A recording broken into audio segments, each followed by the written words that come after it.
दोस्तों कल मार्केट में जो ब्लड बाथ होने की बात की जा रही है, गिफ्ट निफ्टी 350 पॉइंट नीचे आपको दिख रहा है।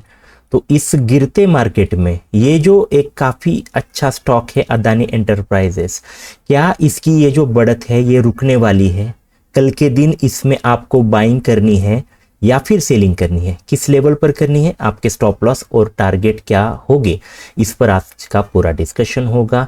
आपको कल की ट्रेडिंग में या फिर अगले हफ्ते ट्रेडिंग करने में ज़रूर इस वीडियो से आसानी होगी। तो वीडियो अंत तक ज़रूर देखिए, काफ़ी कुछ आपको इसमें सीखने को मिलेगा। दोस्तों मैं विजय निफ्टी वाला के इस वीडियो में आप सभी का स्वागत करता हूँ। अदानी एंटरप्राइजेस की अगर हम बात करें तो जैसे कि हम हर बार देखते हैं कि इसका ट्रेंड क्या चल रहा है, तो ट्रेंड इसमें ऑब्वियस अप ट्रेंड है। इसमें कोई दो राय है क्या? कोई भी दो राय नहीं है, पूरी तरह से अप ट्रेंड है। कई जो नए ट्रेडर होते हैं उनकी गलती मैं यहाँ पर पहले आपको बताना चाहता हूँ कि वो किस तरह से गलती करते हैं। जब भी कभी उन्होंने यहाँ देखा, यहाँ से जो अप्रैल से इसकी अप ट्रेंड स्टार्ट हुई, मार्केट यहाँ आया, उन्होंने सोचा कि इतना ऊपर आया 1700-1800 से, अब ये 2300 के अराउंड है तो इसमें हम सेलिंग करेंगे। उन्होंने सेलिंग की, गलत साबित हुए, लॉस हुआ। उसके बाद मार्केट फिर से ऊपर गया, यहाँ थोड़ा गिरा, उन्होंने फिर से सोचा कि अरे चलिए अभी यहाँ पर रिवर्सल होने वाला है। उन्होंने फिर से यहाँ पर सेलिंग की पोजीशन ली, लॉस हो गया। फिर से ऊपर आने के बाद यहाँ थोड़ा देर ठहरा, उन्होंने सोचा ये भी एक रिवर्सल है, उन्होंने सेलिंग की और यहाँ फिर से लॉसेस हुए। अभी भी यहाँ पर फिर से कुछ दिन पहले एक साइडवेज ट्रेंड में ये चला, लोगों ने सोचा कि यहाँ पर भी रिवर्सल की पॉसिबिलिटी है, यहाँ पर भी इन्होंने बेचा और यहाँ लॉस हो चुका है। तो नए ट्रेडर की दिक्कत क्या होती है कि वो हर बार कोई स्ट्रॉन्ग ट्रेंड चल रहा हो तो उसमें रिवर्सल की पोजीशन लेने की कोशिश करते हैं। उनको लगता है कि मार्केट अभी इससे ऊपर नहीं जाएगा, इससे ऊपर नहीं जाएगा, और इस तरह से कॉन्ट्रा ट्रेड वो लेते हैं और फंस जाते हैं। अकाउंट उनका गायब हो जाता है, कैपिटल खत्म होता है और बाद में वो मार्केट को कोसते हैं, मार्केट को ब्लेम करते हैं और फिर मार्केट से दूर जाते हैं। तो दोस्तों ऐसे ट्रेडिंग नहीं होती है। टेक्निकल एनालिसिस आपको ठीक से समझना चाहिए। मार्केट का जो कुछ नॉइज हो, जो कुछ खबरें हो, उससे आपको दूर रहना चाहिए। जब भी कभी स्ट्रॉन्ग ट्रेंड होता है तो पहली बात समझ लीजिए कि जब भी कोई स्ट्रॉन्ग ट्रेंड है इसके पीछे जरूर कई सारी न्यूज है, कई सारे कारण है। इसीलिए तो बड़े बड़े लोग ही खरीदी कर रहे हैं, बाइंग कर रहे हैं और इसे ऊपर ले जा रहे हैं। तो यहां पर इसके पीछे का रीजन हमें मालूम नहीं है, बट यहां हम ये देख सकते कि लोग यहां पर बाइंग कर रहे हैं। तो इसमें जब भी कभी स्ट्रॉन्ग ट्रेंड हो, ठीक से समझ लीजिए, दो तरह के ट्रेंड होते हैं, एक है स्ट्रॉन्ग और एक है कि नॉर्मल चल रहा है, और एक है वीक ट्रेंड चल रहा है। तो जब भी कभी स्ट्रॉन्ग ट्रेंड हो तो उसके साथ हमें चलना चाहिए। अब थोड़ा सा ही ट्रेंड कोई चल रहा हो तो दोनों तरफ के ट्रेड हम ले सकते हैं, और जब वीक ट्रेंड होने लगे, वहां पर कुछ रिवर्सल की पॉसिबिलिटी दिखे तो हम रिवर्सल ट्रेड लेना चाहिए। अभी यहां पर देख लीजिए अदानी एंटरप्राइजेस में कौन सा ऐसा रिवर्सल का आपको दिख रहा है? कोई इंडिकेशन बिल्कुल भी नहीं है। आप ही बताइए कहां पर कुछ बन रहा है? कोई चार्ट पैटर्न नहीं बन रहा है, कोई कैंडलस्टिक पैटर्न नहीं बन रहा है, कुछ भी नहीं हो रहा है। कोई भी इंडिकेटर यहां पर नहीं बता रहा है कि इसमें सेलिंग होनी चाहिए। आरएसआई वगैरह वो जो होते हैं, कई बार वो ओवर बॉट में कई देर तक रह सकते हैं। आरएसआई भी अगर 70 के ऊपर रहा, इसका मतलब ये नहीं है कि यहां से रिवर्सल ही आएगा, ऐसे भी नहीं होता है। कई दिनों तक, कई महीनों तक आरएसआई के 70 के ऊपर कोई भी स्टॉक रह सकता है। तो यहां पर कोई भी इंडिकेशन नहीं है इसमें सेलिंग वाला। तो आपको क्या करना है? आपको इसमें बाइंग की ही अपॉर्चुनिटी ढूंढनी है।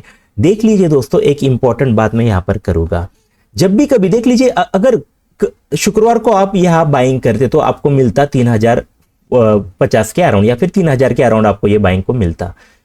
एक्चुअल में कल जो सेलिंग होगी या फिर कल जो ब्लड बाथ की बात की जा रही है तो आपको ये स्टॉक नीचे मिल सकता है। ओके, नीचे के लेवल पर मिल सकता है, तो ये आपके लिए अपॉर्चुनिटी होगी। कल की जो सेलिंग आएगी वो आपको बाइंग की अपॉर्चुनिटी इसमें ढूंढनी है। क्यों? क्योंकि अभी तक इसमें कोई भी सेलिंग की पॉसिबिलिटी नहीं है। अगर इसमें कोई रिवर्सल पैटर्न बनता है, डबल टॉप हो या फिर कई सारे पैटर्न्स है, अगर हेड एंड शोल्डर हो, कई सारे पैटर्न अगर दिखते हैं तो दिक्कत आ सकती है, ट्रेंड लाइन कुछ टूटती है तो ठीक है। बट तब तक आपको कोई भी गिरावट बाइंग की अपॉर्चुनिटी लाई है, तो आप क्या करेंगे, इसमें बाइंग करने की कोशिश करेंगे। पिक्चर मैंने आपको क्लियर बता दिया, मैं गलत भी साबित हो सकता हूं। मैं बार बार ये चीज कहता हूं दोस्तों कि हम जो बातें करते हैं वो 100% सही ही निकले, ऐसे नहीं है। बट जो चार्ट बता रहा है उस हिसाब से मैं आपको यहां इंडिकेशन दे रहा हूं बाइंग वाला।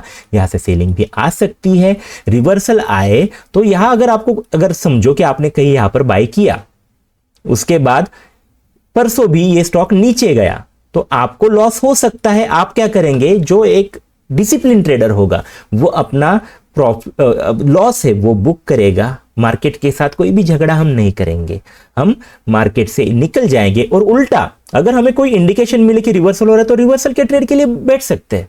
यहां पर जो आपको नुकसान हुआ वो उसे हम कभी भी मतलब उससे उभर सकते हैं। वो लॉस हुआ मतलब अब सब कुछ खत्म हो गया, ऐसे नहीं है। तो इसीलिए हम अपनी ट्रेडिंग बदल सकते हैं, स्ट्रैटेजी बदल सकते हैं, बट उसके लिए पहले तो आपको मार्केट को समझना होगा। और मार्केट बता रहा है इसमें आपको बाइंग करके चलनी है। गलत हुआ तो जल्दी लॉस लेकर बाहर निकलेंगे, दूसरी अपॉर्चुनिटी दूसरे स्टॉक में ढूंढेंगे, या फिर यहां पर ही कोई रिवर्सल आता तो इसमें सेलिंग भी बच सकेगी। बट फिलहाल के लिए अभी इसमें बाइंग ही ढूंढनी है। कल के दिन जब गैप डाउन ओपनिंग अगर आपको मिलती है तो यहां बाइंग की अपॉर्चुनिटी ढूंढनी है।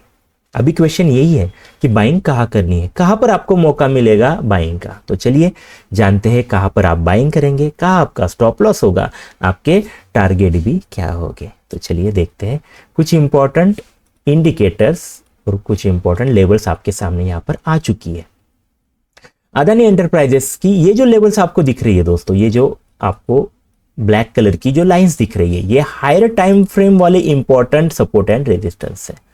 तो अगर कल गैप डाउन ओपनिंग होती है तो आपको कहां पर बाइंग की अपॉर्चुनिटी मिलने वाली है, तो ये लेवल 2824 वाला ये लेवल्स, क्योंकि यहां पर 20 का ईएमए भी है, जहां पर एक 20 के ईएमए के पास ही कुछ दिनों पहले यहां से ही इसने सपोर्ट लिया और ऊपर गया था। तो फिर से ये अपॉर्चुनिटी हो सकती है 20 ईएमए के पास। तो पहली चीज यहां 20 का ईएमए है।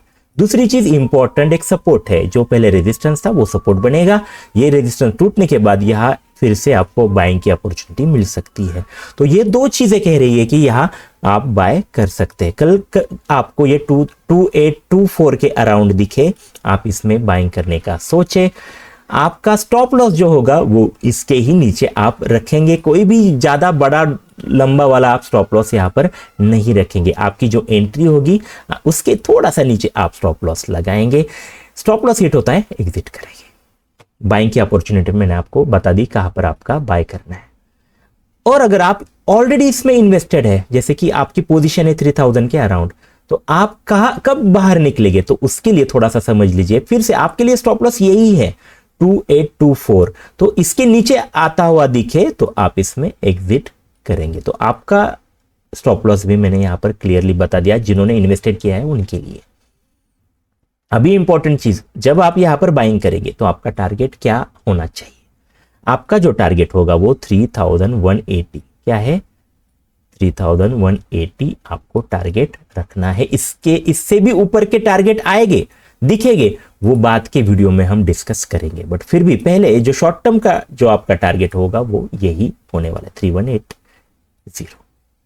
तो इंपॉर्टेंट सपोर्ट रेजिस्टेंस सारी बातें मैंने की। आपको सेलिंग बिल्कुल भी नहीं करनी है। सेलिंग जब आएगी, पैटर्न बनेगा तो हम बता देंगे, तब तक इसमें सेलिंग नहीं करनी है। ये बाइंग की अपॉर्चुनिटी ढूंढनी है। या फिर किसी ने अगर इसमें सेलिंग की होगी, जुआ खेला होगा, मैं इसे जुआ ही कहूंगा क्योंकि कुछ भी नहीं है। बट आप क्या कर रहे हैं, तो आप बस इसमें रिवर्सल की पॉसिबिलिटी ढूंढ रहे हैं। तो आपने अगर सेलिंग की होगी तो आपको क्या करना है, कल यहां पर मिले, आपको प्रॉफिट दिखे तो यही एग्जिट कर लीजिए, यहां से ज्यादा एक्सपेक्ट मत कीजिए। ओके, यही आपका टारगेट होना चाहिए। नए ट्रेडर के लिए बस बाइंग करनी है, सेलिंग बिल्कुल भी नहीं करनी है। स्टॉप लॉस टारगेट मैंने सारी चीजें बता दी। तो दोस्तों, आपको ये वीडियो कैसा लगा जरूर कमेंट में बताइए। स्टॉप लॉस के बिना कोई भी ट्रेड मत कीजिए। धन्यवाद।